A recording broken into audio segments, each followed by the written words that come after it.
What's up, family? Now, y'all already know what time it is. It is Black History Month, so you know we got to do something special.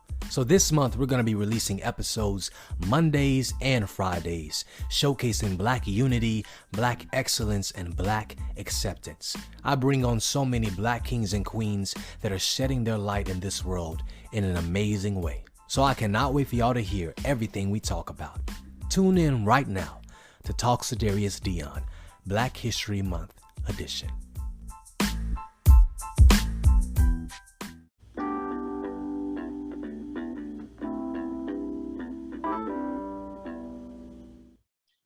Hey y'all, what's up? Welcome back to Talks to Darius Deon. I'm just so thankful for all of y'all that are tuning in and downloading each and every one of my episodes. But y'all already know what time it is. It is Black History Month on my channel, on my podcast. And Black history, we're talking about Black unity, excellence, and acceptance. And so today I brought somebody that is very personal to me, and she's so special in my heart. And I'm just so thankful for everything that she's done for me. She wrote so many pieces for me when I was in high school. She helped me get into colleges and navigated that way for me. So I'm just so incredibly and thankful, because I honestly would not be here if it was not for her. But I'm gonna, no, for real. I'm gonna let her introduce herself. She's gonna tell you maybe her name, her occupation, and honestly how she's been doing during these crazy times in our world. Wow, what an intro. I wasn't sure you were talking about me. I appreciate that. Thank you. So my name is Kristy Thomas, and I started acting at the age of 3. That manifested into me doing the competitive acting stuff in high school and college, which is what Darius talks about when he says that I wrote his pieces. I never thought I would be a writer, but I think that's the joy of life, is that we think that our life is going down one way, and then you end up at an intersection and you make a different choice, or a different opportunity presents itself, and you kind of roll the dice and roll with it, which is what I did. And so now I will act if I'm asked, but I've done some voiceover stuff recently. When the pandemic started, people started reaching out to me to do voiceovers. A lot of it was poetry that I had written. So that was really nice. I did a couple of things with Comcast, which was nice. They brought me back to work to do presentations during their Black Employee Network situation. So that was good. But I consider myself to be a lifelong educator. I've taught in Texas, Kansas, as well as California. Then I started my first business, which is a writing and publishing company. Started that in 2013. And that was really wrapped around, we had so many students of color, so many marginalized students who couldn't find their voice in the materials that they were able to get their hands on. And so I found myself feeling like there was a void. And so I filled it. I didn't know if I was going to be a good writer, but there was another company that trusted me. And I got to write a couple of scripts for Greg Burns, who you know as well, Darius. Got to write some stuff for him. And that's what really drove me feeling like I had the potential to do something. And for all of you actors out there, I encourage all of you to write. I feel like actors make fantastic storytellers, because that's what we do. And I don't think that we give ourselves enough credit. I'll always be an actor at heart, but my soul lives in writing. So that was that. I was in Texas at the time teaching. I left teaching, left Texas, moved to LA. I really wanted to write for television. I just fell in love with it. So I started writing plays, and then enjoyed that and had some success with that, and decided that I wanted to write for television. And you know, once I get my mind set on something, I know that I care about it if I just dive into it and give it 150%. And so that's what I did. Moved out to LA while I was building my writing and publishing business, still working with middle school, high schools, and colleges all over the country. I was trying to break into television. And when I tell you breaking into television is like, I can't even give it a, it's like, it's the hardest thing I've ever had to do.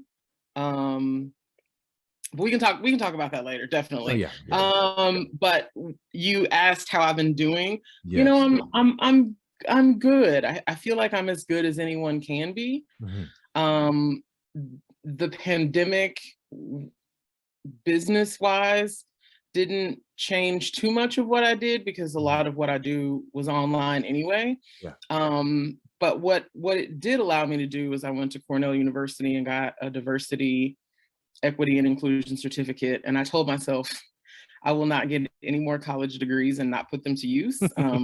Thus far, every degree I have, I'm actively using. And so I started a second business in diversity consulting, which wasn't intentionally wrapped up in education, but when you spent most of your life in education and you start a business, you realize that most of your clients are going to come from the base of people that you know, and most of my base are either artists or educators. And so both businesses worked really well online because education went online, and a lot of other organizations that I've worked with have brought me in, and we've done things online. So yeah, the joy of writing is that during the pandemic, I could stay busy. That's amazing. Yeah, I think that was a challenge for a lot of people. It's like, what do I do when I'm staying home every day for the sake of trying to stay alive? You know, I think it just completely puts things into perspective. And you weren't in New York yet, but I have friends that were in New York, and just the stories that they told about that time was really scary. It was like the first time in my life when I was like, whew, I'm in the Midwest. And it like was a good thing to not be in a big city. But their stories were scary. It was very scary. Well, I'm just glad that you were doing well and I mean, the work was still coming during that time. So I'm just so glad that you're still being blessed, and just you're so grateful for all of it. I mean, Absolutely. that leads me to my next question. What's a fun fact about you that you would like everybody to know? Oh, goodness. A fun fact. Oh, okay. So I'm an only girl, and I'm the youngest. And so I think one of the funniest things is that my mom and dad grew up really poor. My mom in Arkansas, my dad in Mississippi. And they all, you know, all parents want more for their kids than they had. And so they put my brothers and I in everything. And but the first thing that my mom ever put me in was a theater school here in Kansas City. But I had to be 5 in order to take classes, but I was only 3. And, you know, luckily I was bigger than most of the 3-year-old or most of the 5-year-olds, you know. But I remember us going to this place, and she's like, you're gonna, you know, do some theater. And I was like, that sounds like fun. But she told me, she's like, if anybody asks, you're 5. And I was like, but I'm not 5, Mom. You know? So so that was a fun fact, that I literally started acting at 3 years old. And I think it was probably the best thing that my mom and dad could have ever done. And of course, I think their reality was, this child has more energy than a dog. Like, we literally need to give her something to do. And so they found the perfect answer. That's amazing. I mean, that honestly leads me right into our topic of today, and that is Black History Month and Black women rule. And y'all, Kristy Thomas really just magic. I mean, look at her. Just look at her. If you ain't listening to the video, you ain't watching it, watch the video with the audio, because you have to see her face. But I want her to first start off by telling us about her business, and I mean, just how long you've been running it, why did you start it, and what you want it to turn into in the future. Okay. So I'll start with the diversity business first, because I've had it the least amount of time. I'm just going on 2 years with that. One of my biggest like takeaways in life that I try to pass on to all of my students, anyone I come in contact with, is don't live your life in fear. And when I started my first business, I wasn't scared of the work. I was just scared. I'm doing something. I've been in education all my life. I've been in theater all my life, and I'm starting a business. I'm starting a publishing business, which I know nothing about, taxes and IRS, and I also live in fear. I never want to do the wrong thing. If I'd ever do the wrong thing, I did it by accident. And so it was like, you don't know what you don't know. And I had to go into it realizing that. So when I did the Cornell University certificate and started the second business, it was like, nah, I'll just, I'll do a business. Like, why not? And I couldn't make the diversity make sense to add it to the writing. They just didn't really go together. And what's been great, I think my biggest blessing is that my businesses are a reflection of the relationships that I have cultivated with people over the years of teaching. Amazing. So I hoped, I prayed that people would support both of my businesses. And then they did. And that was, kind of like the payoff.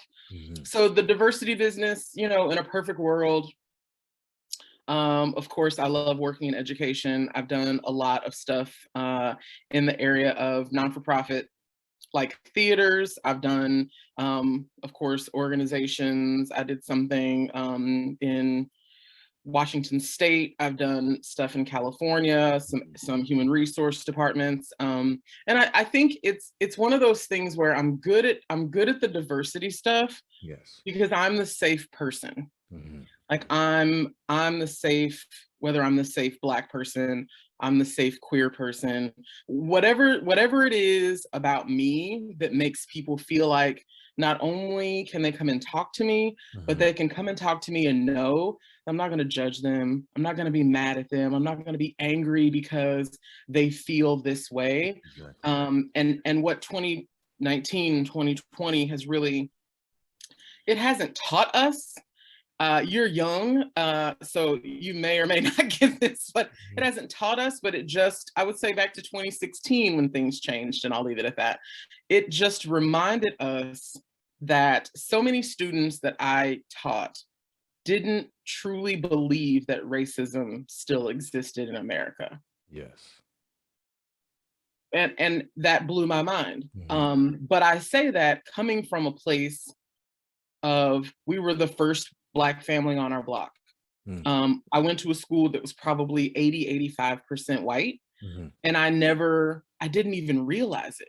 Like, I didn't realize we were the first Black family on our block until decades later. I didn't realize that I had Black friends from church, but I didn't have Black friends on my block. I didn't realize that. And it wasn't that I didn't see race. I knew that I was Black. I knew that Lisa up the street was white. I knew that, right? Yeah. But there was, for me, a certain level of shelter that happened when I was young.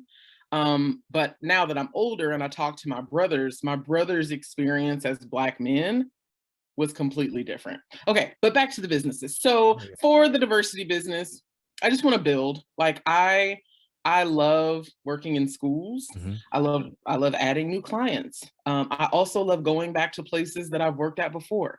Because the big thing about diversity and the big thing about change is that a lot of schools, and I'll just say this, hope I don't get in trouble, but if I do, I keeps it real. It'll be good. We keep it real on this podcast. Right, exactly. A lot of schools and a lot of organizations are checking boxes. And so it's like, okay, we have people of color that work here. We have marginalized people that work here. And so we're going to bring in a diversity consulting firm or a diversity consultant solo, whichever. We're going to have them talk to everyone for 30 minutes, and we're going to call it training. I got more training when I worked at McDonald's. Yeah. Like 30 minutes, an hour, even 2 hours. That's not training. That's a workshop. That's a conversation, but it's not training. Training implies I'm going to teach you something that you are then going to enact, and you are going to set goals, because goals come with a deadline that you can then circle back to and say, did I achieve this using the training that I got? Have I made changes? If I haven't, why? Reflection is a huge part of it. But I feel like a lot of organizations are checking boxes, hoping that people don't recognize that absolutely nothing has changed. Exactly. And then I feel like there are organizations and that there are educational institutions that are like, quiet. if we don't say anything and we don't do anything, then the next big thing that will put this in the shadow, that's going to come. We'll just wait for it. That's ridiculous. And that's also a misstep to me, because we're afraid, and I don't know why, we're afraid of diversity. For my writing business, which I started in 2013, I am 1 year and 3 months away from my 10-year anniversary, which I'm very excited let them know about. the name. Let them know the name. Oh, okay. So the diversity business is Thomas DEI Consulting. And the writing business is Always Writing for You. Always Writing, the number 4 and the letter U. Feel free to go to both websites. There's testimonials, so you can see what people are saying on my Always Writing for You page. There are samples of everything that I've written. There are videos of students performing my work, as well as testimonials. My goal is by February, I should hit my 500 piece publication. Hey! Crazy. I'm like 13 away. And so I'm writing like crazy, because like to hit 500, like literally having written, I would say 97% of them, to publish 500 titles, prose and poetry and one-person monologues, which we call dramatic interpretations, and humorous pieces and duets and duos. It's like to have 500 titles on my website and know that most of them I wrote myself, is mind-blowing. And I'm not gonna get ahead of myself. I just know, I know that that's right, exactly. I know that that's coming. So my hope is to continue building both businesses. My life goal, which I'm sure is something that we'll talk about, but I'll address it when we get there. I don't want to get ahead of myself. But no, you're good. If I can just stay consistent and keep building, I feel like there's never a moment when I don't want to meet new people, work with new students. Coaches are retiring, people are taking over for them. Please introduce me to them, because if your school was a client and a new person comes in and that new person is trying to figure it out, they're a first-year teacher, like I think what's my greatest attribute, which is also something that people who don't know me find difficult to believe, is that I genuinely just want students to win. And I don't mean win as in a trophy. And Darius knows, because we've done camps together. You can go to the dollar store and get a trophy and tell people that you won it for whatever. Like, I want you to win as in I want you to get better. I want you to be a stronger performer on Friday than you were on Monday. I want you to be a stronger speaker. There's so many students who cannot communicate one-on-one. Like what we're doing right now freaks some students out, but we're living in a world where you have to do college interviews. You have to be able to walk into a room. I walk into a room and I own it. I walk into a room and I turn heads, because that's just the energy that I give off. And I try to instill that in the students that I work with, because fear is one of the most debilitating emotions that we have as people. And my response is always, what's the worst that can happen? You interview for a job, you don't get it. Okay, you interview for a school and you don't get in. You can only attend one, right? But so many students just don't have these coping skills to not always win. And I think that's probably one of the biggest pluses of what we do in the speech and debate community, is that you're going out, you're competing in 2-3 events, you're going to lose every weekend in some way, shape, or form. You know what I mean? So it's a great skill. So my hope is just to build, to do more summer camps, to connect with more coaches, especially coaches of color. There aren't enough of us. There aren't a lot of us that are out there. Retention is a huge thing, to be able to retain those coaches, to be able to retain those students. And same thing with my diversity business. I want to get clients, but I want to retain them. I want to help them to retain their clients, and they're the people that they work with. So those are my goals. It's so special. I mean, just by her saying she wants everybody to win is just truly so genuine. And brings me to my next question. And that's saying you inspire so many people, but what really inspires you? Oof. I mean, like, and I can say this to you, and I know that you'll get it. Mhm. My parents. Amazing. Like, I say all the time, either I am my mother's child or I am my father's child, you know. Mhm. And when I was younger, I'm not gonna be like them. Ah, they old, you know, they don't know nothing, you know what I mean? But I am happily just like my mother. I am without a doubt just like my father. Yeah. And you know, they're in their 70s now. And Mhm. the older they get, you know what I mean? Like, I can't imagine living life without them, Mhm. but every day I wake up, I swear to you, at my age, every decision that I make is wrapped up in the idea of, will this make them proud? I Mhm. try to not do things that will disappoint my parents. I am friends with my mother on Facebook because there's nothing on there that I am going to say that she cannot hear, Yeah. you know. And I'm a good person. Mhm. Like, I always will be. And sometimes that burns me. Sometimes it shoots me in the foot. But I don't know. I don't think I could live with myself if I were any other way. Mm. And that makes me not everybody's cup of tea, you know, but I'm somebody's cappuccino. I'm cool with that. You know, like, I'm okay with that. And that was a hard reality for me to get to, is that um as genuine and as nice and as no really, I really will help you Mhm. as I am. There's so many people that are so not used to someone being that genuine, Yes. so that when they meet me, then I'm fake. And I'm like, no, really, like if you need me, call me. Mhm. It's like when I moved to LA, I had a group of students, you know, just like you're in New York, right? Mhm. I have a group of students that are in LA. I called them and I told them, if you ever need me, your parents are not in this city and I am. So Mhm. you call me and I will come and get you. You can sleep on my couch. Like, if you ever get put out, if you are Yeah. short on rent, like whatever the case may be, if you need that adult in your life, I am in this city and you are always my child. And Mhm. I came to New York. Darius, where you at? So we can have lunch. It's like, I ain't even there. And I'm like, your fault. You missing out on free meals. But that's, you know, that is what it is.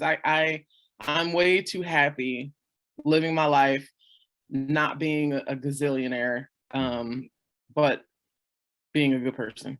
That's amazing. Amazing to Yeah, hear. My next yeah. question is, have you ever wanted, I mean, with all the businesses that you run, have you ever wanted to pursue anything else? Um, you know, the only just I just want to write for television. Like, Mhm. I literally, and it's the first, like, I love both of my businesses. Mhm. Um, and you're young, so you may or may not have ever experienced this before. But my desire, my passion to want to write for television is the first 100% fully invested, soul filled passion. Mhm. I wake up every day. I tell students, because so many, oh my God, I hope I don't get in trouble for this.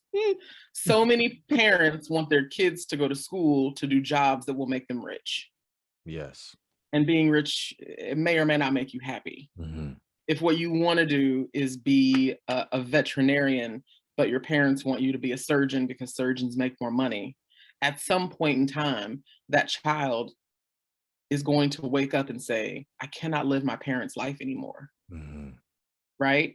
Yeah. So writing for television, I wake up every day and I try to do something. I try to connect in some way, shape, or form. And whether that's watching a new pilot and then, you know, shooting a text out to one of my students or one of my friends or one of my writer friends and saying, hey, have you seen blah blah blah blah blah? Can I get your Hulu, because this Mhm. show this show looks like something I want to watch. And whoo, girl, can't subscribe to nothing else, you know.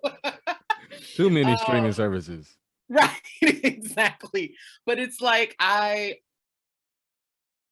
the crazy part is that 5, 10, 15, 20 years from now, if it never happens, if I never get my break in to television, I literally am like, it will be the first time in my life that I genuinely would be heartbroken.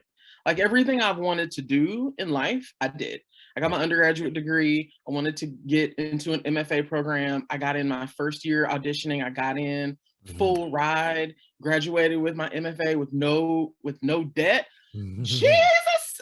Like, went to New York and I hated New York, went to Dallas, started teaching, everything was great. Was like, I'm gonna focus on education. I want to get my MBA in educational leadership so I can be a principal.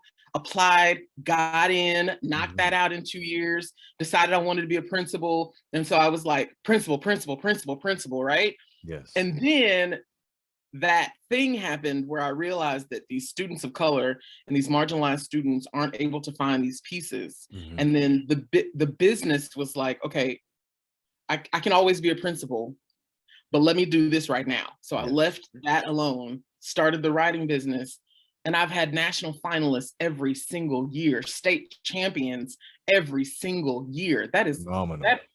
That ain't nothing but that ain't nothing but great. Okay? Literally, yes. So I can say I'm doing everything that I know to do.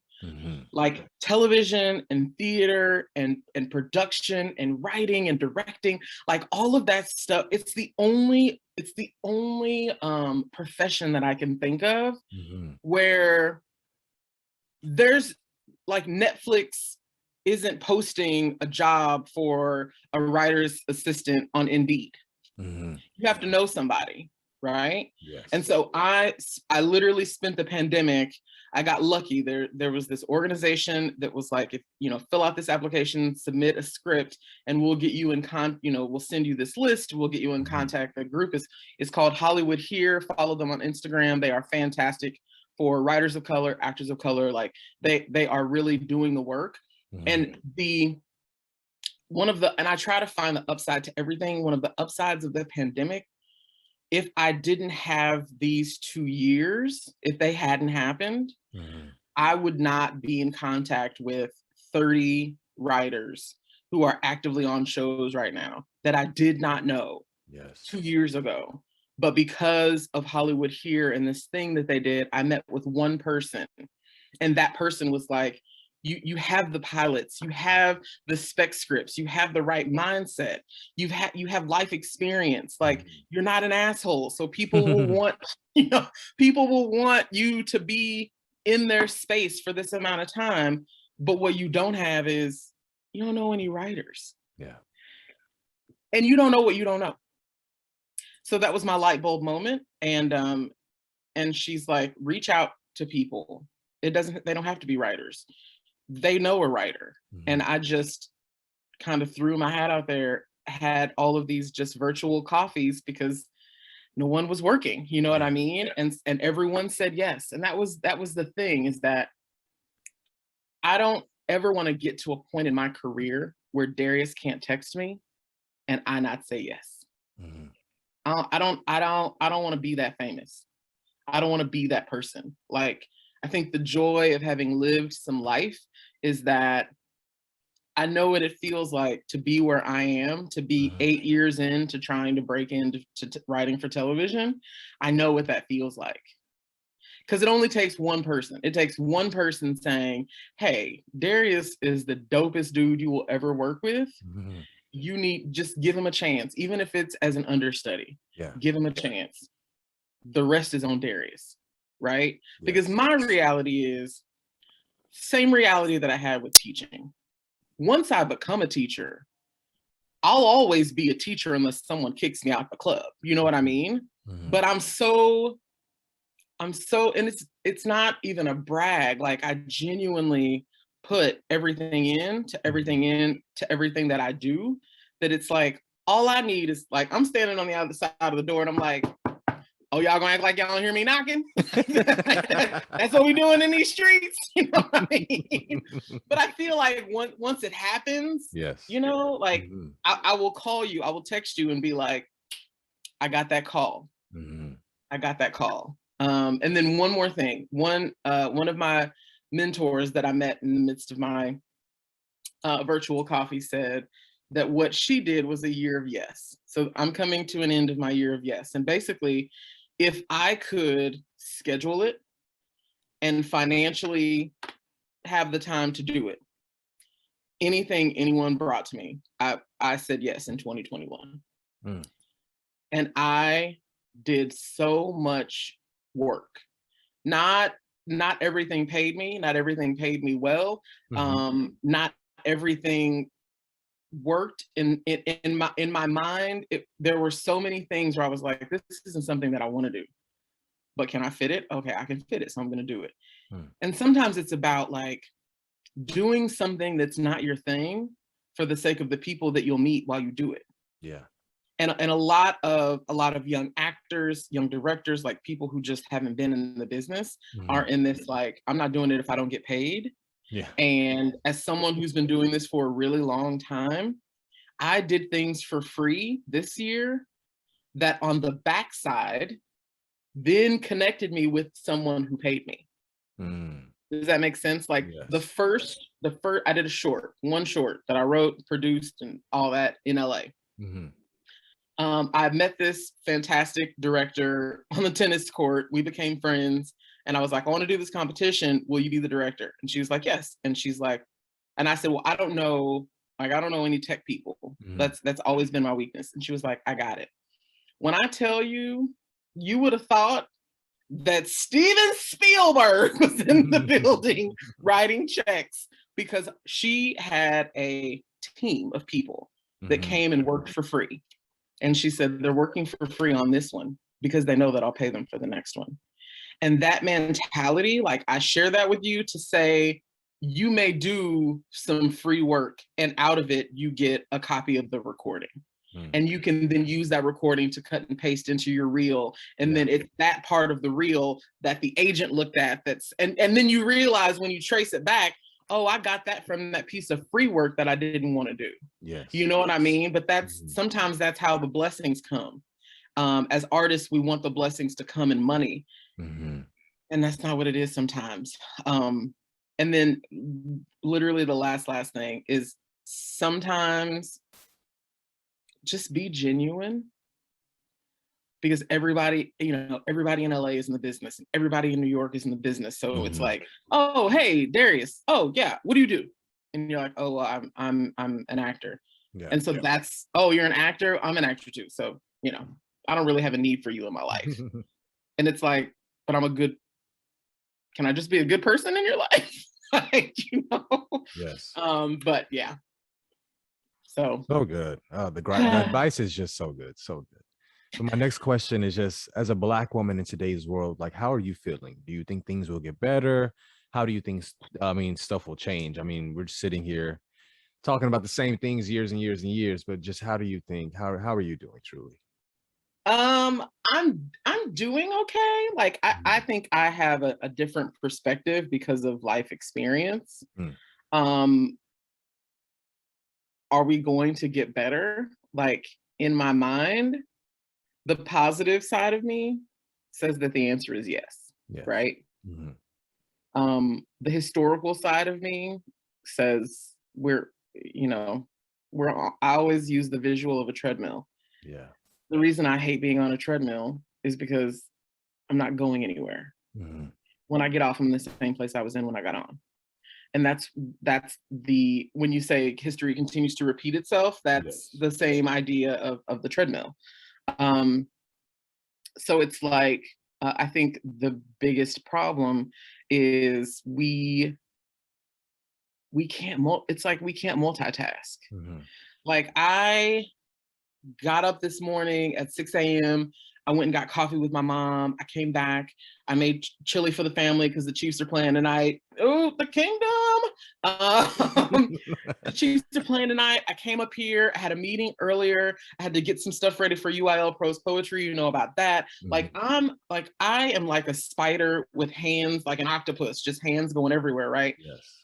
But then what happens is we have laws that are being passed because our focus is on this thing over here, but there are these people over here that are sinking in a boat, but we don't have the ability to say this thing is important, but this one is the immediate. It's like if I'm standing in front of someone who is sinking in quicksand or someone who's drowning, I'm going to go for the person who's drowning because the person in quicksand has more time, right? And so I feel like we lost a lot of faith in our government officials, right, wrong, or indifferent. That's just the reality. I think that we lived with this level of a security blanket for a really long time, where we just trusted people to do right by us. And now we've activated this. I want to be more active. I want to have more of an opinion. I want to do more. These voter laws that have been passed, and it's like, if it's been passed and we're mad about it, I'm a goal-oriented person. What are we going to do? Yeah. Let's plan. Let's plot, plan, and put things in action, right? Because whatever was happening before that got passed, we either weren't a part of it, we didn't know, or we didn't realize. A lot of people are living, well, I feel like a lot of people were living in the idea of, oh, that's not going to pass. That's ridiculous. That's not going to pass. And then boom, like there it is, new reality. Yes. So I don't know. I can say that just statistically in this country, if all marginalized people, right, if we all worked together, rather than it being this is our problem. Yes. This is our problem, and this is our problem, and our problem. If all of us work together and everybody's problem was everybody's problem, we would outnumber, right? Yes. And then we could get stuff done. But when we separate ourselves so that Black people's issues are not Asian people's issues, are not the Latinx issues, are not veteran issues, are not women's issues. When we start separating, then we're taking the 100, right? We're taking this whole, and we've removed 10%, and we've removed 25%, and we've removed 15%. And so now, when we could be so much stronger if we would just recognize that so many things that are good for one group of color are good for all of us. Exactly. Right? Like at some point, Black Lives Matter, right? And then I literally, there are so many people that were like, oh, good. So, okay, Black people are good. Now there's this thing happening with Asian people, so we're going to focus on them. Yes. Oh, okay, so Asian people are good, and now we're going to focus. Now we're going to focus on the Hispanic culture, and it's like, wait, but if we all got together, and if we all worked together, if we all, we talk about a melting pot. If we literally all got in the pot and worked together, we could get so much done. But we, Black Lives Matter, but not these specific types of Black people. Yes. You know what I mean? Like if we had the ability to just come together and realize that we are so, like, numbers matter. I mean, if there's one thing that we know about elections, it's that numbers matter. And if we could just come together, we could do some masterful things. Exactly. But everyone has an agenda. Totally get that.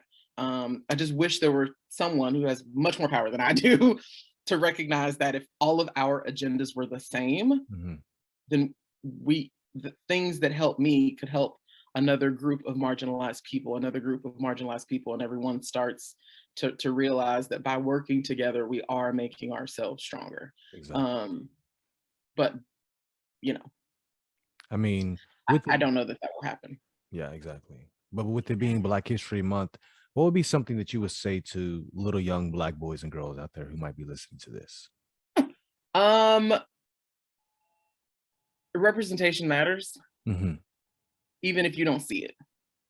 And I think that that is a huge thing. There are some little Black girls and little Black boys who do not see themselves in education. Yeah. And whether we want to recognize it or not, the people who are influencing, this is my opinion, the people who are influencing our kids the most are the people who see them the most, which, depending on how much your parents have to work, your kids are spending 8 hours a day in school. Yeah. And if they're, if they're a Darius, they're in rehearsal 3 hours after that, and then they're staying after to work on their pieces for competition after that.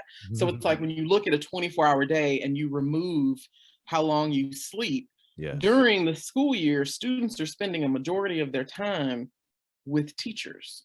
And as an educator, I shouldn't have to fight to meet their parents. Very true. I always wanted to know that, like, don't pretend. I remember the first time I met your mom, and it was very much like, Darius keeps talking about you, and who are you? You know what I mean? Like, and I think that's important. But I think it's important for parents to know that you have absolutely 100%, before you sent your kid to preschool or to pre-K, they spent all that time with you. But those formative years, those developmental years, those are spent with their teachers. Yes. Please don't be strangers to your teachers, to your student's teacher.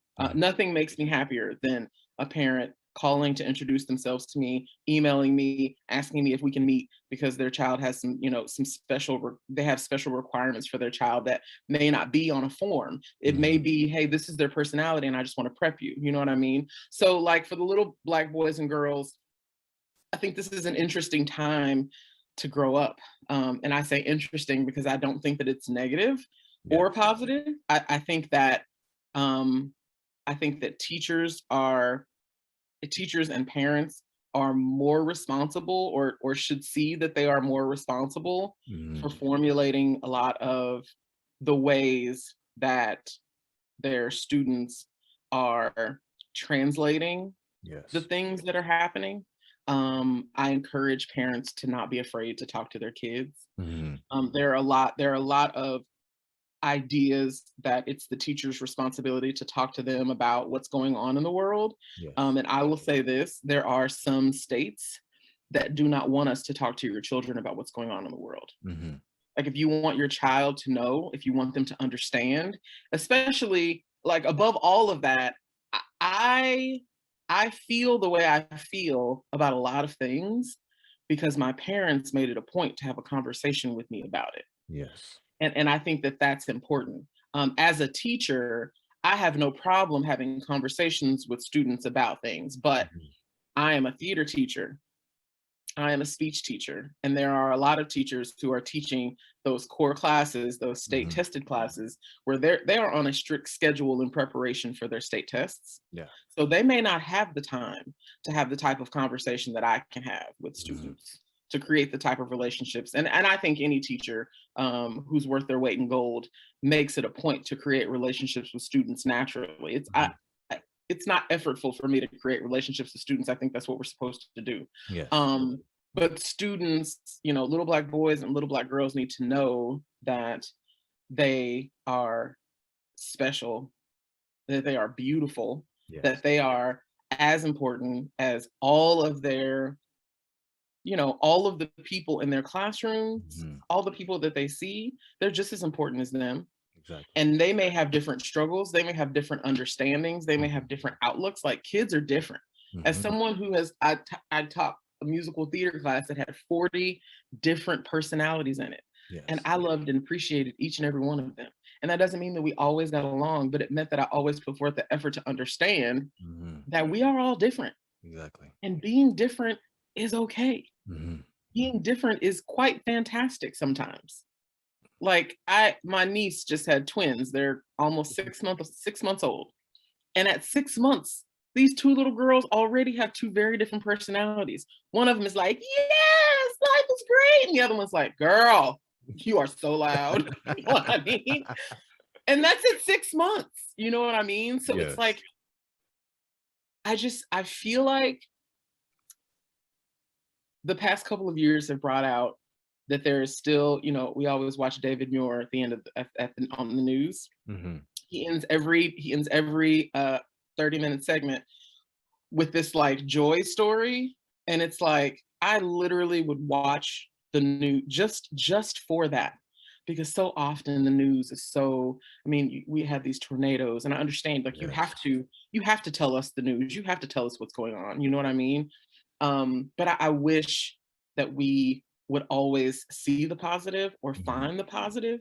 Exactly. And that may have been a challenge during the pandemic to Mm-hmm. find the positive, right? But we're kind of in a get back mode. There are students who are in high school for the first time. So they spent their ninth grade year online, and now they're a 10th grader and they're in high school for the first time. Mm-hmm. And they are bonkers, you know what I mean? And it's like we just have to recognize that all of our kids just need us. Yes. And it's a different time. To me, I think they need us more. And I say us as in educators, us as in if you are listening to this podcast and you are a business owner, like call a school and say, hey, if you have a career day, I would love to come up and talk to kids Yes. about what it is that I do. You know what I mean? Like I Mm-hmm. think that stuff like that gets lost. My school, I don't think I ever worked at a school that did a career day that I participated in. Mm-hmm. My school in Inglewood did. A majority of the students at the school that I worked at in Inglewood were students of color. And they had this career day that was like DJs, flight attendants, pilots, you know, professionals that own their own businesses. That like, and it was mind blowing, because we forget, if we say representation matters, what as an educational institution, what are you doing when you look at your educational institution and say representation matters, but only 7% of our staff are people of color or Exactly. people in a marginalized group, whether it's the LGBTQIA plus community, like veterans, like whatever it is, Mm-hmm. what's missing? Mm-hmm. It's like, you know, have a career day so that they can see like where you are right now is Yes. at a charter school in Inglewood, California. But this is where you could be. Mm-hmm. And I think that's what's missed with representation, is the idea of I knew that I could work at the post office and I knew I could work at General Motors because that's what my parents did. Mm-hmm. I had an African American choir teacher in middle school, but when I got to high school, I had my aunt who was a counselor. There was another African American counselor. I had two assistant principals that were African American. And then it was like, oh, so I can do education too. Mm-hmm. But I didn't have a doctor or lawyer or, you know what I mean? And it's like, I I knew, of course, back then I wasn't thinking that. And that's the other thing to remember, is that this generation knows that representation matters because we're talking about it. Mm-hmm. We weren't talking about representation matters in the 90s. You know what I mean? Like we just, for what were we talking about it for? But now we know we can do better. The Mm-hmm. question is will we? Yes, exactly. So I mean, that leads me to maybe a lighter question. What are your next like dreams and goals for the next 5 to 10 years of your life, or even tomorrow? um look, Darius, let me go ahead and say it. In 5 to 10 years, I'm gonna be calling you because I'm gonna need you to come in and audition for my show. Mm-hmm. Darius is like, yes. um, but I was in LA and I left LA pre-pandemic. I had some family health things that I needed to deal with. My goal was to be here for a year, and Mm-hmm. I'm going into year 3 of being in Kansas City. So my goal in the very near future, I would say no later than the end of 2022, is to get back to LA. Mm-hmm. That is where I know my dream potentially lives, even Mm-hmm. though if I got a writing job that was in Atlanta or New York, like I don't have any kids. Mm-hmm. Woo! And because I don't have kids, Yes. I can pick up and go anywhere at any point in time. Um, I prefer LA because I know it so well. Mm-hmm. So 5 to 10 years back in LA, God willing, I'll be writing for television Amen. and talking to future writers or aspiring writers. Yes. I'm all about community service. I'm all about, like, let me come in and talk to your kids about writing. Let me come in Mhm. and talk to your kids about being an actor, being in New York, what that process is like. Like, I think Yes. that more people would feel comfortable going into the arts, or more parents would feel comfortable supporting their students going into the arts, if they recognized, like, the only thing a lot of people see are the actors, and they don't realize that there may be 10 actors, but there's 200 technicians that you don't Yes. even get a chance to see. You know what I mean? But and I think that's the thing, is that you have to have a certain level of success in order to come into schools and have anything to say. You know what Yes. I mean? Mhm. So, but that's what I hope to split my time doing, is writing for television, focusing on that, getting things sold and Mhm. produced, and moving up, starting at whatever level, whether I start as a writer's assistant getting paid by the hour, or Yeah. I start as a super low level writer getting paid a salary. I have working my way up. I'm good with that. Yeah. Because that's, if there's one thing that I know, it's hard work. Like, I know Yeah. it. Exactly. Going to teaching full time, directing shows, going to competitions on the weekend, and I was getting my master's degree. And and for me it was, well, that's what I have to do to get it done, so that's what I'm going to do, Mhm. right? And I am my father's child. My daddy worked 6 days a week, 16-hour days, and was the first Black man at General Motors in Kansas City, Kansas, and made it Yeah. all the way to superintendent and worked there for 43 years. Oh my goodness. Like, it was not for the ill at heart, but for Right. him it was like, I got a wife, I got kids, so let's make this money. You know what I Mhm. mean? Right. So I, just like my business says, like, I just want to tell stories. Mhm. I want to tell some amazing, dope stories. I want to give voices to people who feel like they've been silenced. Because the television scene has changed as well. Mhm. Even if we just look at the Christmas movies, it's like, oh my goodness, there's like Black people in the Christmas movies, and there's like gay couples in the Christmas. You know what I Yeah. mean? It's like, Mhm. we're celebrating things that are just no brainers for your generation. Probably, it's like, Yes. yeah, of course, there's a Christmas movie with gay people in it. And I'm thinking to myself, well, we're celebrating it because people haven't thought that way. Mhm. Like, love looked a specific way, and families looked a specific way, right? Um, and I hope that that doesn't change. I hope that as artists, 5 years from now, we don't look at the demographic of who's on television and Yes. who's in our writers' rooms, and we're like, okay, so let's start this push again to Mhm. get marginalized people, represented again. I hope that as a whole, and I mean, like, the arts and business and education, teachers and everywhere, like, this universe, not even this country, but this universe just starts to realize Yeah. that there are good people who look like me, and there are bad people who look like me, but there are Mhm. good and bad people who look like all of you. You know Yes. what I mean? Like, Yeah. good and bad doesn't live in a race. Yes, It exactly. lives in a choice. You know Mhm. what I mean? Mhm. So I just think it's important for us to just realize that, and you talked about living as a Black woman in America right now. All my life, I never feared being Black the way that Mhm. I do now. And because of that, I don't know, I hope that it's something that I can shake, Yes. but it's just, and it's not like I leave the house and I'm like looking around corners. It's not like that. But Mhm. it is very much, I do I understand that seeing a police officer and kind of avoiding eye contact and looking at the side, like, I understand that. Mhm. I don't, and I don't, like, I don't know why people, the diversity person can say that, if, and I guess this is for everyone.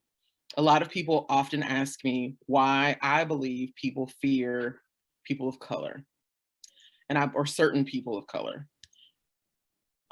Television doesn't help us.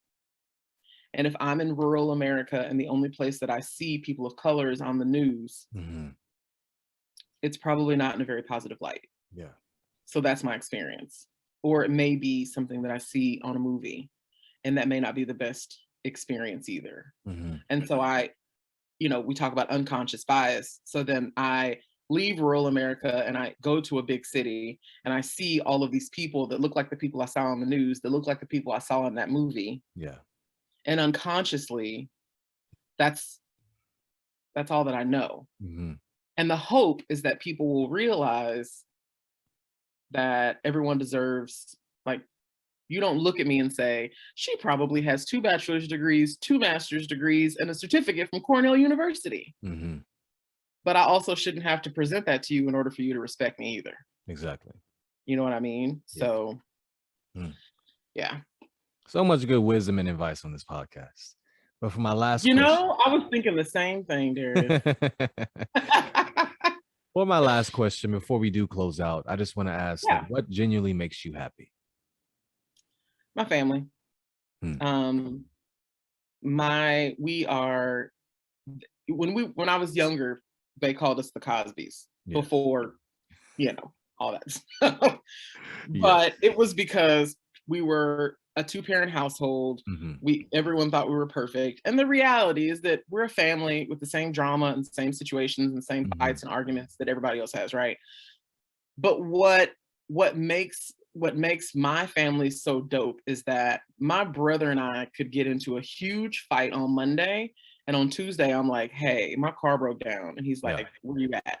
You know what I mean? Like, life is, if nothing else, when my brother passed away in 2014, what I realized is that life is too short. Yes. The people that I love know that I love them. I tell my parents I love them every day, and they are always like, you tell me that every day. And I could tell you 1,000 times in that day, because I don't ever want you to question. I don't want you to not know. My friends that I ride or die for, they know that. They know they can call me at any point in time and I will be there for them.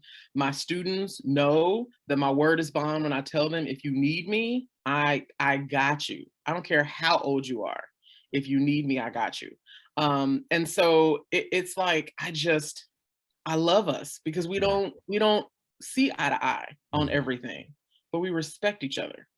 And there is never a moment when, if I moved back out to LA and I couldn't pay my rent, or I needed a plane ticket to come home for some kind of an emergency.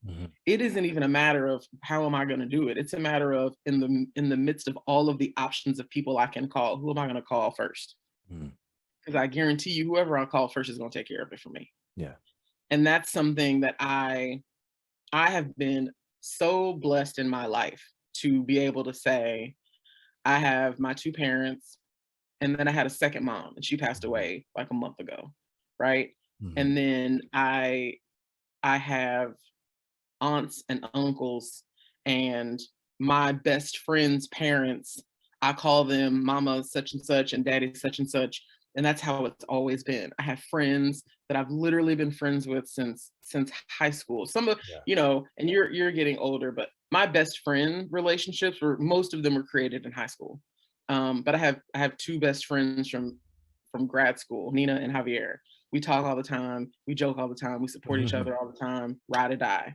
And it's my family, but my family is so big. Like, I was talking to one of my friends. I was like, I know people in most major cities in this country, and not like know people kinda. I mean, like, know people, like I could call them because my flight got canceled at the airport and I don't want to pay for a hotel. Yeah.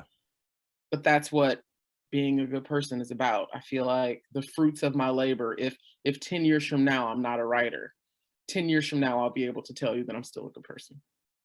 So good. I'll take that. So good. Yeah. I'm just so happy that I was able to bring you on this episode, especially during this month of Black History, but just seeing the woman that you are, just awesome, a queen, and just amazing just to have you in my life. And I'm just so grateful to have you on. Absolutely. And let me say, for the people that are listening that don't know Darius the way that I do, I met him as a freshman, and his senior year, or I guess his junior year, going into his senior year, we worked together on his college auditions. And the only thing that I told him was that he would have choices to make. And he did. He made a great choice, and he had 4 great years. And now he's in New York, and he's doing exactly what he said he was going to do when I met him his freshman year of high school. And I'm super proud of you. I really am. because you had a dream and you followed it. And that says a lot about you as a person. Thank you so much. Absolutely. All right, y'all. I really hope you take heed to every single thing that you heard on today. And for all the young Black girls and boys, just make sure you know that you are special, you're worthy, and that you're enough. But all right, y'all. Absolutely. This is Talks with Darius, Deon, and we'll see you later.